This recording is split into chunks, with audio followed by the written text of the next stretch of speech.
A lot of people online, all of a sudden, are calling for the monarchy to be abolished. Or we need a new royal family. The king is woke. The king has betrayed us. The king is a traitor to Britain and England. I wanted to unpack why people are saying this a little bit and give nuance, which is what I do on this channel. People who say they've got a problem with the royals because of this article are missing the point of the current monarchical setup or monarchical setup in Britain. And I wanted to shed some light on that and also give my thoughts, which is what we're going to do here. The king will protect the space for faith within a multi faith nation in a new definition of his official role. Buckingham Palace has unveiled a significant revision to the King's official role within a newly released Sovereign Grant Report 2526, describing His Majesty as the protector of faith across Britain's diverse religious landscape. The annual financial review of the royal household contains fresh terminology positioning the monarch as someone who safeguards religion throughout the nation. According to the document, His Majesty is the Supreme Governor of the Church of England and protects the space for faith within a multi-faith nation. This reform represents a notable evolution on how the palace formally characterises the sovereign's constitutional and spiritual responsibilities. The previous year's reports had the king characterised under his head of nation duties as head of the Church of England and defender of the faith. The king's title dates back to the reign of Henry VIII, after he was granted the title Defender of the Faith in 1521 by Pope Leo X. Prior to the king's coronation ceremony, significant discussion surrounded whether His Majesty might opt for Defender of the Faith in plural, or Defender of Faith in plural, as opposed to the singular Defender of the Faith phrasing used by his predecessors. Ultimately, he retained the traditional formulation on that occasion, or for that occasion. Nevertheless, the king has established interfaith engagement with fundamental pillar of public service, both during his years as Prince of Wales and since ascending to the throne. His Majesty frequently speaks about Abrahamic traditions, maintains active relationships with the Jewish, Muslim, Sikh, Orthodox Christian, and other faith communities across Britain and internationally. Throughout his royal working life, he has consistently celebrated religious diversity in the United Kingdom and Commonwealth. The commitment spans decades, which the sovereign consistently championing dialogue and mutual understanding between different religious traditions. Let's just see now. In 2022, shortly after his ascension to the throne, the king says, "I have always thought of Britain as a community of communities." That's very woke language. This led me to understand that the sovereign has an additional duty, less formally recognised, but no less diligently discharged.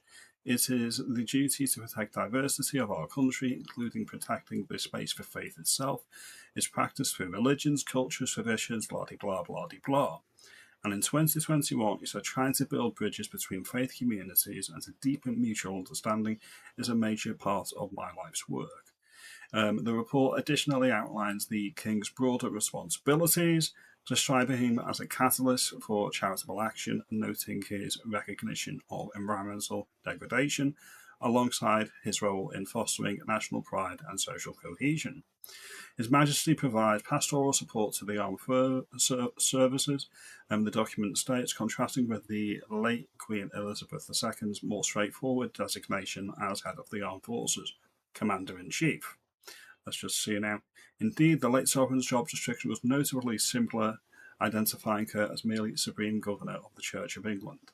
This is not the first occasion when the palace officials have amended the monarch's formal duties. So we'll end the article here and we'll get into what my thoughts are.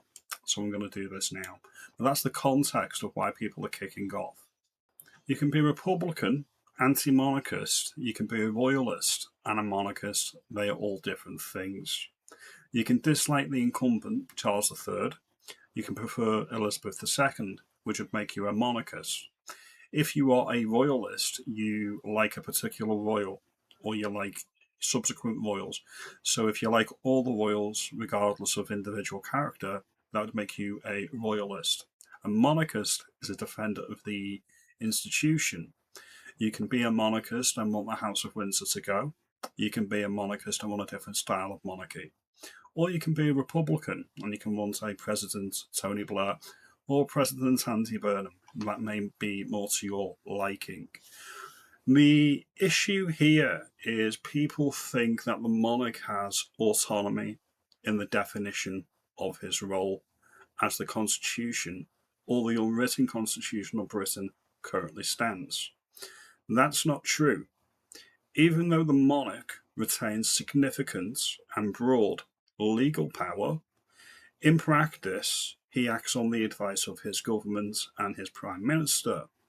That means that anything that the palace puts out has been pre-approved by governments. If you do not like what the palace is putting out, change the government. The government tells the monarch what to do in our current constitutional setup.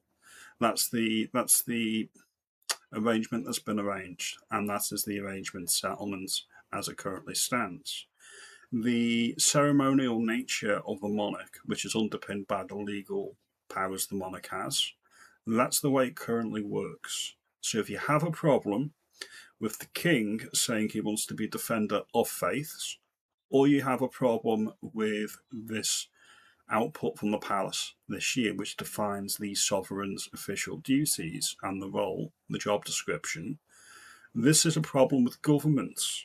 If you had a right of centre government, whether that's Reform UK, Advance UK, or the Holy Grail, Restore Britain, they would advise, and when I say advise, they would tell the monarch, this is what you were doing.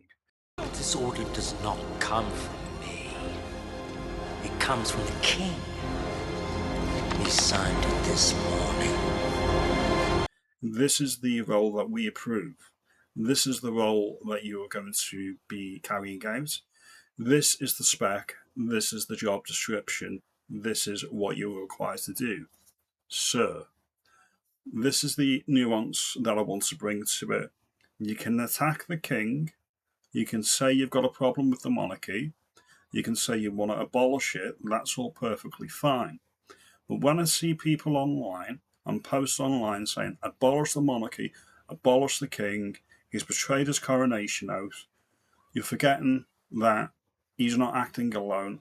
The government and the monarch act as a single united unit. All of this has been approved by Susie Ikea and the Labour Party.